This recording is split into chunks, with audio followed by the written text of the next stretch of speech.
ایک دفعہ کا ذکر ہے کہ کسی جنگل میں دو طاقتور بیل رہتے تھے۔ وہ آپس میں گہرے دوست تھے اور ہر مشکل وقت میں ایک دوسرے کے کام آتے تھے۔ جنگل کی تازہ ہوا اور ہری ہری گھاس کھا کر ان میں طاقت بھی بے پناہ تھی۔ وہ اپنے ہر دشمن پر حاوی ہو جاتے تھے۔ ایک دن جنگل کے بادشاہ شیر نے اپنی طاقت اور بادشاہی کے نشے میں جو ان کو شکار کرنا چاہا تو منہ کی کھائی۔ دونوں بیلوں نے مار مار کر اس کا بھرکس نکال دیا اور اسے ایسا سبق سکھایا کہ دوبارہ وہ ان کی طرف میلی نگاہ سے دیکھنے سے بھی گھبرانے لگا۔ شیر کو اپنی شکست کا بڑا رنج تھا۔ اس نے ایک دن لومڑی کے دریافت کرنے پر اصل بات بتا دی کہ کس طرح کم ذات بیلوں نے اس کی درگت بنائی تھی۔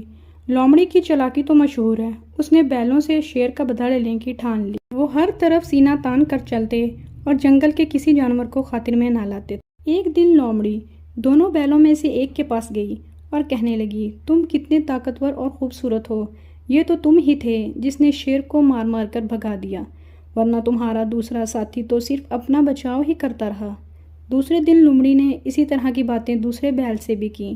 اب دونوں بیل ایک دوسرے سے کھینچے کھینچے رہنے لگے۔ دونوں بیلوں کی آپس میں لڑائی ہو گئی اور وہ دونوں ایک دوسرے سے ناراض ہو گئے۔ شیر نے لومڑی کے کہنے پر ایک دن اچانک ایک بیل پر حملہ کر کے اسے چیر پھاڑ دیا۔ کچھ دنوں بعد شیر نے دوسرے بیل پر حملہ کر کے اسے بھی ختم کر دیا۔ اس طرح دونوں بیلوں کی نا اتفاقی نے دشمن کو طاقتور بنا دیا اور وہ دونوں اپنی جانوں سے ہاتھ دھو بیٹھے۔ اس کہانی سے ہمیں یہ سبق ملتا ہے کہ نا اتفاقی کا انجام برا ہوتا ہے۔